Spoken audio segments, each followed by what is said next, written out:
नमस्ते छात्रों। तो आज की कक्षा में आपका स्वागत है। आज हम पढ़ने वाले हैं सांख्यिकी की एनसीईआरटी अभ्यास 12.1, जिसमें हम एनसीईआरटी अभ्यास 12.1 के 1 से लेके 5 तक के प्रश्न हल करेंगे। तो ये हमारी एस विकृति है। तो यहाँ पे सबसे पहले हम आज की कक्षा की रूपरेखा देख लेते हैं। तो आज की कक्षा में हम क्या पढ़ने वाले हैं, इसमें हम एनसीईआरटी अभ्यास 12.1 पढ़ने वाले हैं। तो देखिए यहाँ पे पहला प्रश्न क्या बोल रहा है। यहाँ पे आपके पास पहला प्रश्न है, विश्व भर में 15 से लेके 44 वर्षों में आयु वर्ग की महिलाओं में बीमारी और मृत्यु के कारणों के लिए एक संगठन द्वारा किए गए एक सर्वेक्षण में निम्नलिखित आंकड़े प्रतिशत में पाए गए। ठीक है, तो यहाँ पे आपको क्रम संख्या दी गई है पहले, फिर कारण दिया गया है, फिर हमारे पास महिलाओं की मृत्यु दर दी गई है प्रतिशत में। तो पहले क्रम संख्या नंबर 1 में देखें तो जनन स्वास्थ्य अवस्था से संबंधित यदि हमारे पास जो महिलाओं की मृत्यु हुई है उसकी दर है 31.8%। ऐसे ही आप तंत्रिका मनोविकार अवस्था की बात करें तो उससे संबंधित जो महिलाओं की मृत्यु दर है वो है 25.4। क्षति की बात करें तो उसमें हमारे पास महिलाओं की मृत्यु दर है 12.4%। ऐसे ही हृदय संबंधी अवस्थाओं से जो हमारे पास महिलाओं की जो मृत्यु दर है वो है 4.3%। ऐसे ही श्वसन संबंधी अवस्था से हमारे पास 4.1% है, और अन्य कारणों से जो मृत्यु होती है वो है 22.0%। ठीक है, अन्य कारणों से जो मृत्यु होती है वो है 22.0%। ठीक है,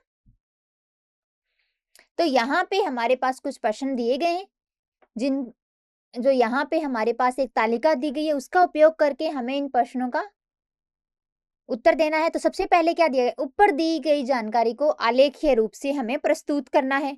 दूसरा प्रश्न क्या है, विश्व भर में महिलाओं के खराब स्वास्थ्य और मृत्यु का प्रमुख कारण कौन सी स्थिति होगी, ये हमें बताना है यहाँ पे। तीसरे में हमारे पास क्या, अपने शिक्षण की मदद से किन्हीं दो ऐसे कारकों का पता लगाने का प्रयास करना है जो ऊपर दूसरे में वर्णित कारणों के प्रमुख कारण होने में महत्वपूर्ण भूमिका निभाते हैं। ठीक है, तो यहाँ पे सबसे पहले हम इस तालिका को अच्छे से समझेंगे, फिर हम इसको आलेखीय रूप से प्रस्तुत करेंगे, फिर उसका उपयोग करके हम हमारे पास जो प्रश्न पूछा गया है उसका हम उत्तर देंगे। तो देखिए, आलेखीय बनाने के लिए हमारे पास जो चरण होते हैं उनका हम यहाँ पे उपयोग करने वाले, अक्षों को आलेखित करेंगे। तो एक हमारे पास क्षैतिज अक्ष होती है, एक ऊर्ध्वाधर अक्ष होती है। क्षैतिज अक्ष एक्स अक्ष है, उस पे हम कारण जो हमारे पास दिए गए उनको क्षैतिज अक्ष एक्स अक्ष पे लिखेंगे, और हमारे पास जो संख्यात्मक मान है उसको हम जो ऊर्ध्वाधर अक्ष होती है वाई अक्ष उस पे निरूपित करते हैं। ये हमने पिछले अध्याय में अच्छे से समझा था। तो यहाँ पे हमारे पास संख्यात्मक मान जो है वो प्रतिशत में है महिलाओं की मृत्यु दर, उसको हम वाई अक्ष ऊर्ध्वाधर अक्ष पर निरूपित करेंगे। ठीक है, फिर हम अक्षों को लेबल कराएंगे। अक्षों को लेबल कराना भी हमारे लिए एक आवश्यक चरण होता है। तो हमारे पास जो कारण है मृत्यु के, हमारे पास जो कारण है उनको हम एक्स अक्ष के साथ लेबल कराएंगे, और जो हमारे पास महिलाओं की मृत्यु दर है प्रतिशत में उसको हम वाई अक्ष यानी ऊर्ध्वाधर अक्ष के साथ लेबल कराएंगे। देखिए, तो यहाँ पे हमारे पास अधिकतम हम 35 तक जाएंगे, लेकिन हमारे पास जो तालिका थी इसमें 31.8 था अधिकतम, और हमारे पास जो शुरू करेंगे वो हम शून्य से शुरू करेंगे। देखिए,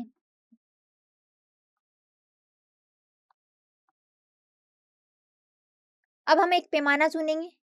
आरेखित रूप से आंकड़ों को निरूपित करने के लिए हमें एक पैमाना भी चुनना होता है, तो वो चुनेंगे। तो यहाँ पे पैमाना चुनने के लिए उच्चतम प्रतिशत क्या है, 31.8% है उच्चतम। अब एक ऐसा पैमाना चुन सकते हैं जहां वाई अक्ष पर प्रत्येक इकाई 5% को निरूपित करे। ठीक है, जैसे 5%, 0% से शुरू करेंगे, 0%, 5%, 10%, इसमें जो अंतराल होगा वो 5-5 का रखेंगे हम, फिर 15%, फिर अंतिम 35%। ठीक है, इस प्रकार से हमने यहाँ पे वाई अक्ष के लिए पैमाना मान लिया। दंड खींचेंगे, प्रत्येक श्रेणी के लिए एक आयताकार खींचें जो सही मात्रा तक जाता हो, सही लंबाई तक जाता हो, फिर एक आयताकार आकृति बनाएंगे वहां पे। उदाहरण के लिए यदि देखें तो जनन स्वास्थ्य अवस्था का जो दंड है वो 31.8 तक जाना चाहिए, वाई अक्ष पे 31.8 तक का अनुसरण करना चाहिए वो। ठीक है, तो देखिए यहाँ पे सभी दंडों की चौड़ाई यहाँ पे हमें समान रखनी है, और उनके बीच हमें थोड़ी जगह भी बना के रखनी है। तो देखिए, अब हम इसको आलेखित रूप से इसको निरूपित करेंगे। तो यहाँ पे आपको दिया गया प्रश्न में दी गई जानकारी के लिए हमारे पास निम्नलिखित रूप से आरेख चित्र को दर्शाया जा सकता है। तो देखिए, पहले जनन स्वास्थ्य अवस्था में, जनन स्वास्थ्य अवस्था जो कारण है, इससे महिलाओं की मृत्यु दर क्या थी? 31.8। तो ये हमारे पास इस आयताकार क्षेत्र की जो लंबाई जा रही है वो y अक्ष पर 31.8 तक जा रही है, अनुसरण कर रही है y अक्ष पर। ऐसे ही आप दूसरे कारण जो तंत्रिका मनोविकार अवस्था थी, उसके कारण जो हमारे पास महिलाओं की मृत्यु दर थी वो थी 25.4%। ठीक है, तो ये हमारे पास 25 और 30 के बीच में ये आरेख जा रहा है आयताकार। यहाँ पे कुछ जगह भी इनके बीच में हमने छोड़ी हुई है। ठीक है, तो इस प्रकार से हमने सबके लिए निरूपित कर दिया। अब जो भी प्रश्न पूछे गए थे उनका उत्तर हम इस आलेख या निरूपण का उपयोग करके दे सकते हैं। तो देखिए,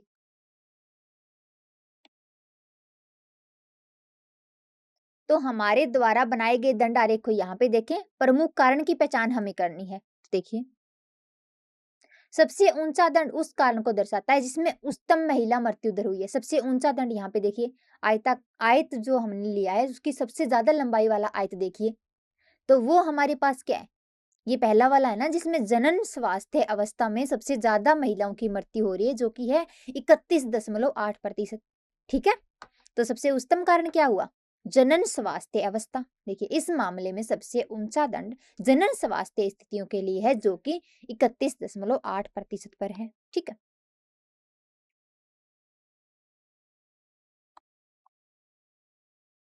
जनन स्वास्थ्य समस्याओं में योगदान करने वाले कारक हमारे पास हैं। हमारे पास जो इनका जनन स्वास्थ्य समस्याओं में योगदान करने वाले जो कारक हैं, वो सबसे पहला है कि उचित देखभाल और समझ का अभाव।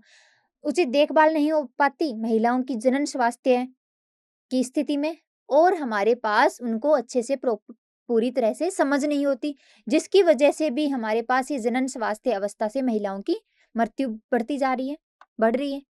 और हमारे पास इसका भी, और इससे हमारे पास सामाजिक वर्जनाएं जो है वो भी इसमें एक कारण हो सकता है। शिक्षा की कमी भी है, शिक्षा की कमी महिलाओं को जरूरत पड़ने पर मदद मांगने से रोक सकती है।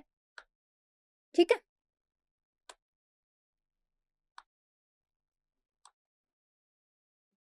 चिकित्सा सुविधाओं का भी अभाव भी हो सकता है।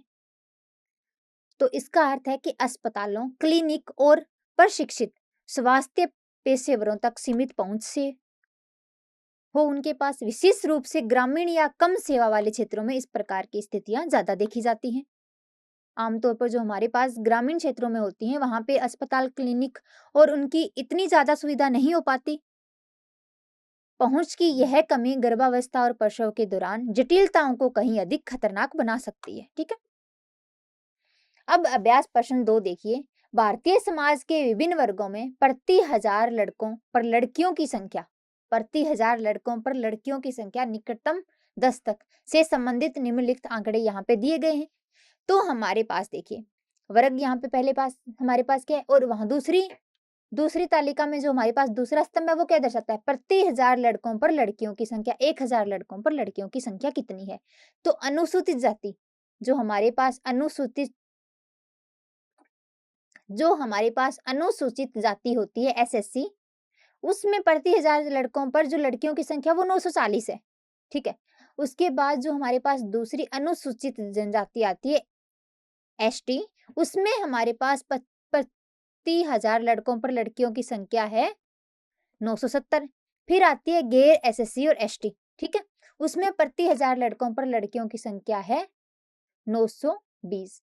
फिर पिछड़े जिले, जिसमें लड़कियों की संख्या है प्रति हजार लड़कों पर 950। फिर गैर पिछड़े जिले, जिसमें लड़कियों की संख्या 920 है। फिर ग्रामीण इलाकों में हमारे पास 930 है और शहरी इलाकों में 910 है। ठीक है, अब हमें क्या करना है? उपरोक्त जानकारी को एक दंड आरेख द्वारा निरूपित करना है। कक्षा में चर्चा करें कि आलेख से क्या निष्कर्ष निकाल सकते हैं। ठीक है, तो यहाँ पे भी आपको जो दिए गए आंकड़े हैं उनको दंड आरेख द्वारा निरूपित करना है। तो देखिए, अब हम इसको कैसे करेंगे?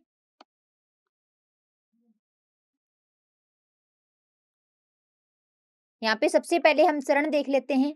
तो सबसे पहले हम अक्ष बनाएंगे, एक्स अक्ष, वाई अक्ष, ऊर्ध्वाधर अक्ष और क्षैतिज अक्ष। एक क्षैतिज अक्ष एक्स अक्ष और एक ऊर्ध्वाधर अक्ष वाई अक्ष बनाएं जो एक समकोण पर मिलती है, ठीक है। जो आपके पास कार्तीय तल होता है जिसमें एक्स अक्ष वाई अक्ष बनाते हैं, वैसे आपको दो अक्ष लेनी है, एक्स अक्ष और वाई अक्ष, ठीक है। अक्षों को अब हमें नामांकित करना है। एक्स अक्ष जो क्षैतिज अक्ष है उसको हम क्या करेंगे, भारतीय समाज के विभिन्न वर्गों को दर्शाएंगे, और जो वाई अक्ष है जो ऊर्ध्वाधर अक्ष है उसमें प्रति 1000 लड़कों पर जो लड़कियों की संख्या है उसको निरूपित करेंगे। देखिए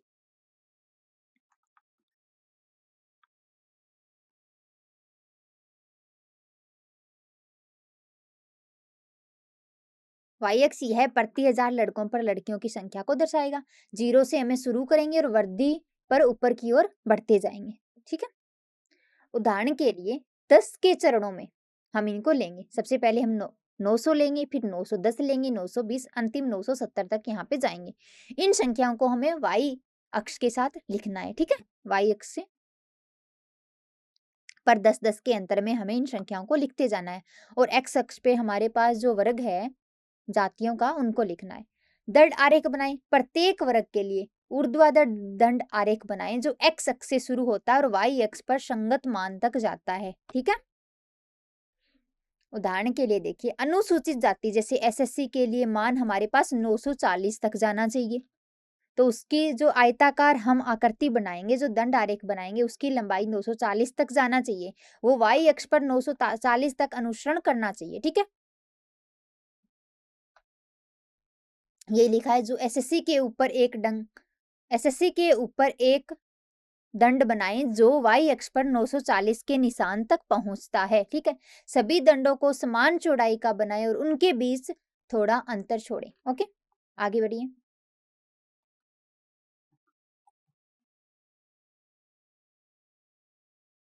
अब यहाँ पे आपको आकृति दिख रही है। इन सारी चीजों का उपयोग करके हमने आकृति बना रही है। पहले अनुसूचित जाति है, उसमें हमने एक दंड आरेख बनाया है जो कहाँ तक जा रहा है, 940 तक। वाई अक्ष पर जो हमारे पास प्रति 1000 लड़कों पर लड़कियों की संख्या थी वो 940 थी। तो पहले अनुसूचित जाति को हमने वाई अक्ष पर लंबाई रखी है 940 तक। फिर दूसरी हमारे पास जो अनुसूचित जनजाति थी, एसटी थी, वो हमारे पास कहाँ तक जा रही है, 970 तक। तीसरी की यदि बात करें हम, गैर अनुसूचित जाति, वो कहाँ तक जा रही है, 920 तक, ठीक है। इस प्रकार से हमने सभी जातियों के लिए दंड आरेख बना लिए और जिनमें आपको जगह खाली भी दिख रही है बीच में। चलिए आगे बढ़ते हैं। अब कक्षा में चर्चा करें कि ग्राफ से क्या निष्कर्ष निकाल सकते हैं। इस ग्राफ से हम क्या निष्कर्ष निकाल सकते हैं वो देखिए। यदि हम उच्चतम और निम्नतम सबसे लंबा दंड प्रति 1000 लड़कों पर लड़कियों की उच्चतम संख्या वाले अनुभाग को दर्शाएगा। इसमें आप देखिए इस आरेख में सबसे लंबा दंड कौन सा है, अनुसूचित जनजाति, जिसमें 1000 लड़कों पर 970 लड़कियां हैं, ठीक है। तो ये सबसे ज्यादा उच्चतम संख्या वाले अनुभाग को दर्शाएगा। निम्नतम वाले की बात करें तो वो क्या होगी, निम्नतम वाले यहाँ पे आपको मिलेगी 910, ठीक है। सबसे छोटा दंड सबसे कम संख्या को दर्शाता है जो शहरी अनुभाग में है, जो कि 910 है, ठीक है। तुलनाएं करनी है। अब हम विभिन्न अनुभागों की आसानी से तुलना कर सकते हैं। उदाहरण के लिए यदि हम देख सकते हैं कि अनुसूचित जनजाति में प्रति 1000 लड़कों पर लड़कियों की संख्या अनुसूचित जाति की तुलना में अधिक है। यहाँ से हम इन एक दूसरे की तुलना भी कर सकते हैं। हम ग्रामीण 930 और शहरी 910 क्षेत्रों की भी तुलना कर सकते हैं, जिससे पता चल सकता है कि ग्रामीण क्षेत्रों में उच्च अनुपात है, ठीक है।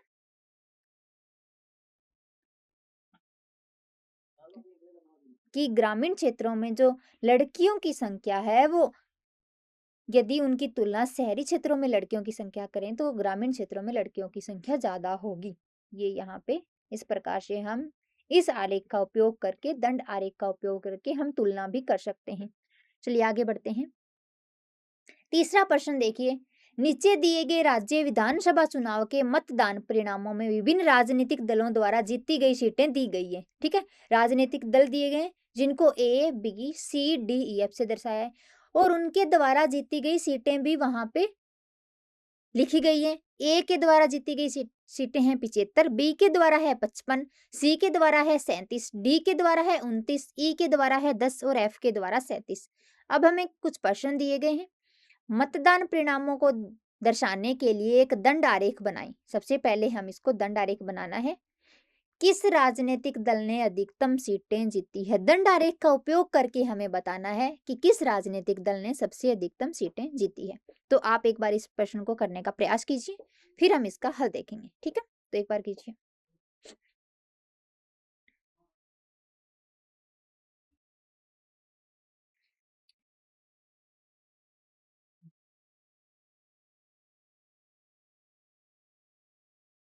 चलिए अभी हम इसका हल देखते हैं। हम देखते हैं कि इसको कैसे हल करेंगे। तो यहाँ पे देखिए, सबसे पहले हम इसका दंड आरेख कैसे बनाएंगे।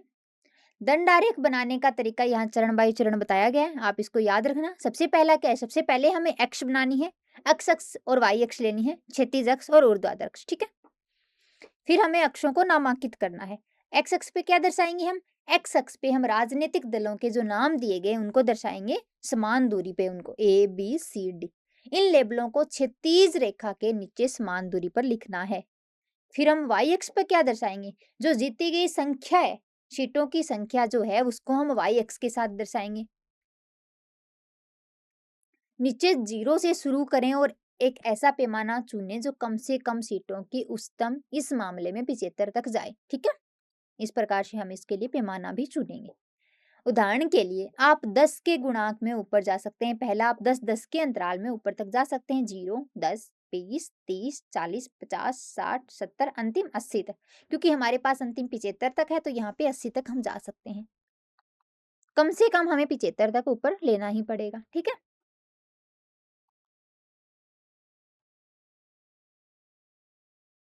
अभी हमें दंड आरेख खींचने हैं। तो देखिए, प्रत्येक दल के लिए एक ऊर्ध्वाधर दंड खींचना है। दंड एक्स अक्ष पर शुरू होता है और वाई अक्ष पर उस स्तर तक रुक जाता है जो उनके द्वारा जीती गई सीटों की संख्या से मेल खाता है। ठीक है, सभी दंडों को समान चौड़ाई का बनाना है और उनके बीच थोड़ा हमें अंतर भी रखना है। दल ए दंड 75 तक जाता है। ए के लिए हमारे पास वाई अक्ष पर कहां तक जाएगा, 75 तक जाएगा। यदि बी की बात करें, दल बी हमारे पास दंड 55 तक जाएगा। दंड सी की बात करें तो हमारे पास दल सी जो है वो दंड 37 तक जाता है। ऐसे डी ई एफ का भी हम देख सकते हैं, यहाँ पे जो तालिका में दिया गया था वहां से आंकड़ों का उपयोग करके। चलिए अब हम इसका आरेख बनाएंगे। जो हमारे पास जो आलेख होगा क्या होगा, तो यहाँ पे आपको दिख रहा है सबसे पहले ए जो कहाँ तक जा रहा है, 75 तक। बी कहाँ तक जा रहा है, 55 तक। सी कहाँ तक जा रहा है, 37 तक। डी कहाँ तक जा रहा है, 29 तक। सी कहाँ तक जा रहा है, 10 तक। और एफ कहाँ तक जा रहा है, एफ हमारे पास 37 तक जा रहा है। ठीक है, तो इस प्रकार यहाँ से आपको पूछा जाए कि किस राजनीतिक दल ने अधिकतम सीटें जीती, तो जिस आयताकार चित्र की लंबाई सबसे ज्यादा होगी उसने अधिक सीटें जीती होगी। तो यहाँ पे देखें तो ए की आपको लंबाई सबसे ज्यादा दिखेगी और सबसे कम की बात करें तो वो ई की होगी। तो यहाँ से इस आरेख का उपयोग करके आप बता सकते हैं कि किस राजनीतिक दल ने अधिकतम सीटें जीती है। ठीक है, सबसे ऊंचा दंड उस दल का प्रतिनिधित्व करता है जिसने सबसे अधिक सीटें जीती हैं। तो यहाँ पे वो कौन सा होगा, इस मामले में दल ए का दंड सबसे ऊंचा है तो 75 तक पहुंच रहा है, इसलिए दल ए ने सीटें अधिकतम जीती हैं। ठीक है, अब प्रश्न संख्या 4 देखिए। इस प्रश्न में क्या दिया गया, एक पौधे की 40 पत्तियों की लंबाई को 1 मिलीलीटर तक सही मापा गया और प्राप्त आंकड़ों को निम्नलिखित तालिका में दर्शाया गया। ठीक है, पहले लंबाई लिखी गई है, फिर पत्तियों की संख्या। तो हमारे पास जिन पत्तियों की लंबाई 118 से लेकर 126 तक की वो पत्तियों की संख्या थी 3। दूसरे अंतराल की बात करें 127 से 135 तक वो थी 5। तीसरे अंतराल 136 से 144 तक वो थी 9। इस प्रकार से आप आगे भी देख सकते हैं। अंतिम होगी 172 से 180 तक जो कि है 2। दिए गए आंकड़ों को दर्शाने के लिए एक आयत चित्र बनाना है। संकेत क्या दिया गया, पहले वर्ग अंतरालों को सतत बनाना पड़ेगा हमें, यहाँ पे एक दूसरे से जुड़े हुए बनाना पड़ेगा। यहाँ पे देखिए 126 से आगे क्या है, 127 तो यहाँ से टूट जाएगा, तो सबसे पहले इन आंकड़ों को हमें सतत बनाना पड़ेगा, ठीक है? जो हमने पढ़ा था वो सतत के लिए पढ़ा था। क्या इसी आंकड़ों के लिए कोई अन्य उपरोक्त आरेखीय निरूपण है? क्या हमारे पास जो आंकड़े दिए गए हैं, इसी आंकड़ों के लिए कोई अन्य उपरोक्त आरेखन निरूपण है? क्या यह निष्कर्ष निकालना सही है कि पत्तियों की अधिकतम संख्या 153 लंबी है और क्यों? ठीक है,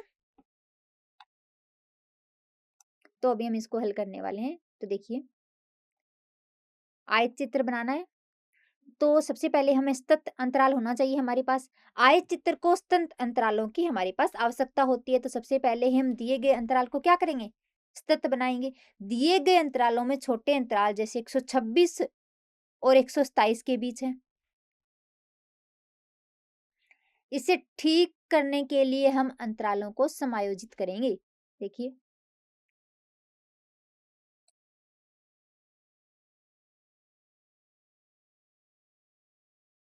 सतत वर्ग अंतराल के साथ एक तालिका बनाना है। सतत एक अंतर जो है वो 1 है, इसलिए 1 का आधा लेने पर हमारे पास क्या आएगा? अब हम इसको कैसे लिखेंगे? निम्न सीमा से 1/2 घटा देंगे और उच्च सीमा में क्या करेंगे? 1/2 को जोड़ते हैं, तो देखिए हमारे पास क्या आएगा?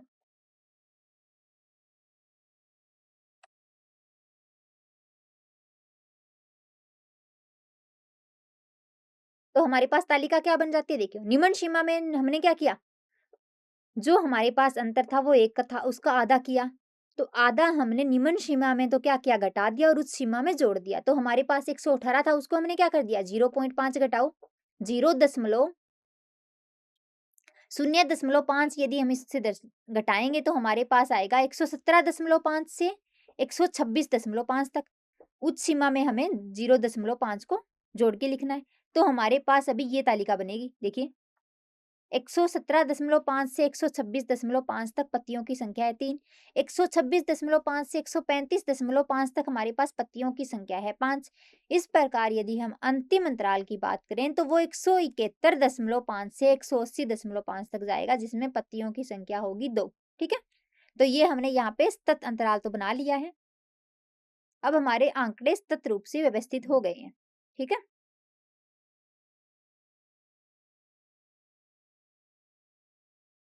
अब हमें क्या करना है? अक्षों को खींचना है। एक्स अक्ष पर हम क्या दर्शाएंगे? पत्तियों की लंबाई मिलीमीटर में दर्शाते हैं, जो सतत अंतरालों को चिन्हित करेगा। और हमारे पास जो वाई अक्ष होगा उसमें हम पत्तियों की संख्या को दर्शाएंगे।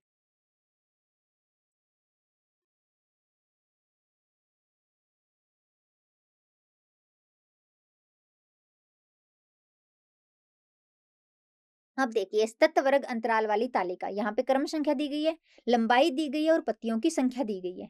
ठीक है, अब हमें आयतदंड बनाना है सतत वर्ग अंतराल वाली तालिका का उपयोग करके। तो प्रत्येक अंतराल के लिए एक आयतदंड बनाएं जिसकी चौड़ाई एक्स अक्ष पर अंतराल को लेती हो। ठीक है, देखिए, आयतदंड की ऊंचाई वाई अक्ष पर पत्तियों की संख्या के अनुरूप होती है। ये तो हमने हर एक प्रश्न में देखा है। तो उदाहरण के लिए अंतराल 117.5 से लेके 126.5 में पत्तियों की संख्या 3 है। तो ये यहाँ पर देखिए, इसके लिए हम एक दंड आरेख बनाएंगे जो एक्स अक्ष पर 117.5 से शुरू होता है और एक्स अक्ष पर 126.5 पर समाप्त होता है, और उसकी लंबाई कहाँ तक जाती है? लंबाई जाती है इसकी 3 तक। आयत दंड वाई अक्ष पर 3 तक जाता है। ठीक है, इस प्रकार हम दूसरे अंतराल के लिए भी देख सकते हैं।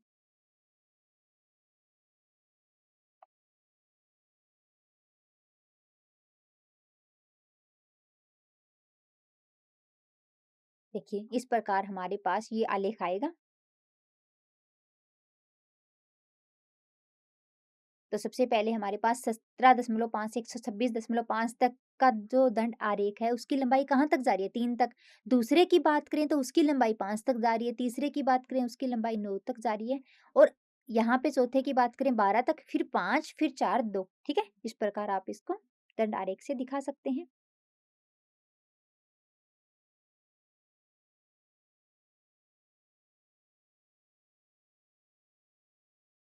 अब हमारे पास अन्य आरेखीय निरूपण क्या कर सकते हैं? हम इसको अन्य आरेखीय निरूपित कर सकते हैं बारंबारता बहुभुज की मदद से। तो क्या बोला? हाँ, बारंबारता बहुभुज इन आंकड़ों को दर्शाने का एक और तरीका है। ठीक है? यह आयत चित्र की पट्टियों के शीर्षों के मध्य बिंदुओं को सीधी रेखा से जोड़ने जैसा होता है। ये हमने सीखा था पिछले अध्याय में।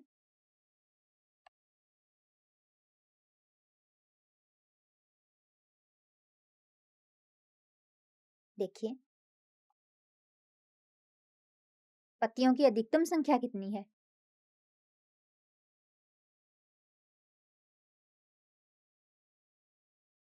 तो हमारे पास जो तीसरा प्रश्न था वो था कि पत्तियों की अधिकतम संख्या हम बोलें कि 153 की जो लंबाई वाली पत्तियां हैं उनकी संख्या अधिकतम है, लेकिन ये आपके पास एक अंतराल में है, तो हम ये नहीं कह सकते, ये नहीं बोल सकते कि 153 लंबाई वाली जो पत्तियां हैं उनकी संख्या अधिकतम होगी, क्योंकि ये कौन से अंतराल में अधिकतम 144.5 से लेकर 153.5 तक की लंबाई वाली पत्तियां जो है उनकी संख्या है 12। तो यह कहना सही नहीं है कि पत्तियों की अधिकतम जो संख्या है वो 153 लंबी है। ठीक है? हम प्रत्येक पत्ते की स्टिक लंबाई नहीं जानते, केवल यह जानते हैं कि वे एक निश्चित सीमा के भीतर आती हैं। ठीक है?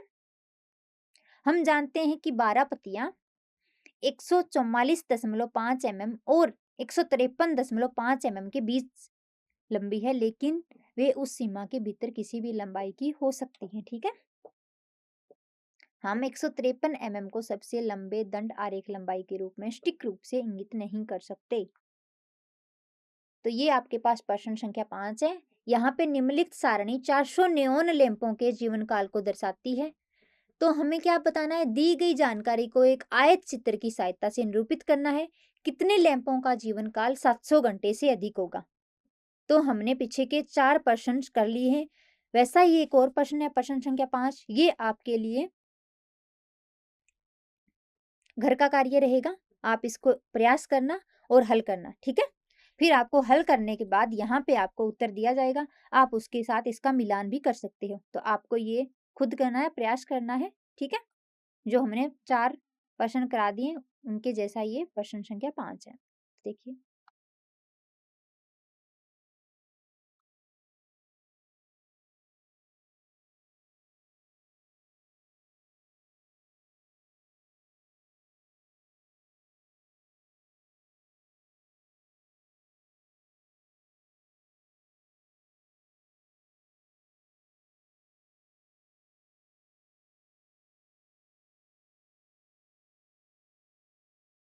ये आप अपने जो आपके द्वारा जो आयत चित्र बनाया जाएगा वहां से इसको मिलान कर सकते हैं कि आपने जो आयत चित्र बनाया वो सही है या गलत है। ठीक है? और आप इसको समझ सकते हैं। फिर आप इनमें दिए गए प्रश्नों का उत्तर भी उस आयत चित्र का उपयोग करके दे सकते हैं। ठीक है?